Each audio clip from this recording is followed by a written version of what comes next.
18 দফা দাবিতে আন্দোলনে নামল সম্মিলিত কেন্দ্রীয় বাস্তুহারা পরিষদ। এদিন তারা মিছিল করে জেলা শাসকের দপ্তরে পৌঁছান। সেখানে সংক্ষিপ্ত এক সভা শেষে সংগঠনের এক প্রতিনিধি দল জেলা ভূমি সংস্কার দপ্তরে গিয়ে তাদের দাবিপত্র তুলে দেন।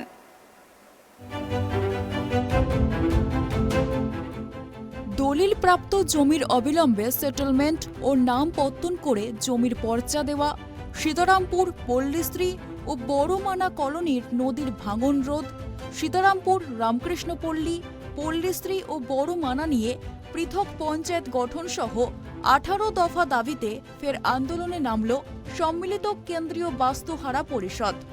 সংগঠনের বাঁকুড়া জেলা কমিটির সদস্যরা শহরে মিছিল করে জেলা শাসকের দপ্তরে পৌঁছান।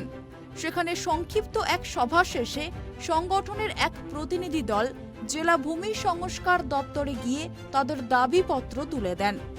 সম্মিলিত কেন্দ্রীয় বাস্তুহারা পরিষদের পক্ষ থেকে বলা হয়েছে, বাঁকুড়া জেলায় 607 গ্রুপ জবরদখল কলোনির সংখ্যা 29টি। এই কলোনিগুলিকে 1987 সালে কেন্দ্রীয় সরকার স্বীকৃতি দেয়। 1988 সালে পুনর্বাসন সংক্রান্ত নির্দেশিকাও জারি হয়। বিগত বাম ও বর্তমান রাজ্য সরকারের আমলে দলিল প্রদানের কাজও শেষ হয়, তবে পর্চা দেওয়ার কাজ শুরু হলেও তা শেষ হয়নি। একই সঙ্গে পরবর্তীকালে 998 জবরদখল কলোনির সন্ধান মেলে। রাজ্য সরকারের তরফে এই কলোনিগুলিকে স্বীকৃতি দেওয়া হলেও কেন্দ্রীয় স্বীকৃতি মেলেনি। সম্মিলিত কেন্দ্রীয় বাস্তুহারা পরিষদের জেলা নেতা সুজয় চৌধুরী এদিন বলেন, 18 দফা দাবিতে আমরা জেলা ভূমি সংস্কার দপ্তরে ডেপুটেশন দিয়েছি। এবার দাবি পূরণ না হলে রাস্তায় নেমে আন্দোলন হবে। আমরা লক্ষ্য করছি যে বাঁকুড়া জেলার বিভিন্ন যে উদ্বাস্তু কলোনিগুলো আছে, বিশেষ করে বড়জোড়া ব্লক এলাকার যে 9টি বুথ আছে, সেখানে বামফ্রন্ট সরকারের আমলে দলিলকৃত পাট্টা জমি তারা পেলেও সেই দলিলকৃত পাট্টা জমির পর্চা পাওয়া যাচ্ছে না। মানুষ দীর্ঘদিন ধরে বড়জোড়া বিএলআর অফিসে ধর্ণা দিয়েছে, আবেদন করেছে, ডেপুটেশন দিয়েছে, বিডিও অফিসে জানিয়েছে, তাও পর্চার কাজ খুব ধীর গতিতে এগোচ্ছে। আমরা তাই বাধ্য হয়ে জেলা ভূমি সংস্কার আধিকারিকের কাছে এসেছি, অবিলম্বে এই ক্ষতিগ্রস্ত মানুষদের যারা পর্চা পায়নি তাদেরকে পর্চা দিতে হবে।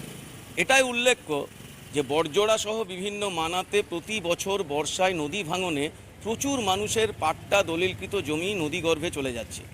আর এর মাঝে দাঁড়িয়ে নদী ভাঙন রোধের জন্য পরিকল্পনা অনুযায়ী কাজ না করে জেলা প্রশাসন পারমিশন দিচ্ছে কিনা জানি না, বেআইনিভাবে বালি খাদ থেকে বালি উত্তোলন হচ্ছে, মুনাফা হচ্ছে কিছু অসাধু ব্যবসায়ী, কিন্তু সাধারণ মানুষ শেষ হয়ে যাচ্ছে, তাদের জমি নদীগর্ভে চলে যাচ্ছে। অন্যদিকে আমাদের যে ব্লকের ভূমি সংস্কার দপ্তরগুলো আছে তাতে নিয়োগ নেই, তাতে কর্মী নেই, সার্ভেয়ার নেই। জেলা দপ্তরেও সেই সার্ভেয়ারের যে কাজ সেই কাজ আটকে যাচ্ছে, মানুষের বিভিন্ন ধরনের সমস্যা হচ্ছে। এজন্য আমরা ডিএলআরও সাহেবের কাছে আজকে এসেছি, যাতে এই কাজগুলোকে সুচারুভাবে সম্পন্ন করার জন্য যে আটকে যাচ্ছে। ডিএলআরও দপ্তর থেকে বলছে আমরা আমাদের কাজ করেছি, জেলা দপ্তরে আটকে আছে সেই কেসগুলো। সেগুলো কেন জেলা দপ্তরে আটকে থাকবে, বা রাজ্যে গিয়ে রাজ্য থেকে আবার ফিরে আসছে না, ফলে মানুষ প্রতিদিন হয়রান হচ্ছে। SC ST সার্টিফিকেট পাচ্ছে না, বাস রুট নেই, প্রাইমারি স্কুল থেকে জুনিয়র হাই স্কুল বামফ্রন্ট সরকারের আমলে হয়েছিল, তারপরে হাই স্কুল এবং উচ্চ মাধ্যমিক স্কুল নেই, পানীয় জলের ব্যবস্থা নেই। ফলে মানাচর এলাকার মানুষও তো মানুষ, তার জন্য কোনো অগ্রগতি হবে না, উন্নয়ন হবে না, সেটা হতে পারে না। আমরা আজকে ডিএলআরও সাহেবের মারফত জেলা শাসক এবং সামগ্রিকভাবে মানুষের কাছে, সরকারি প্রশাসনের কাছে আবেদন করতে এসেছি যে একটু মুখ তুলে দেখুন, মানাচরের এই অধিবাসীরা যন্ত্রণার মধ্যে আছে, তাদের জন্য কিছু কাজ করুন। এজন্যই আজকে মিছিল করে আমরা ডেপুটেশন সংগঠিত করছি। এমনকি বড়জোড়া এলাকায় গিয়ে তারা পথ অবরোধেও সামিল হবে বলে জানান। বাঁকুড়া থেকে সিধু মান্ডির রিপোর্ট, ট্রাইব টিভি।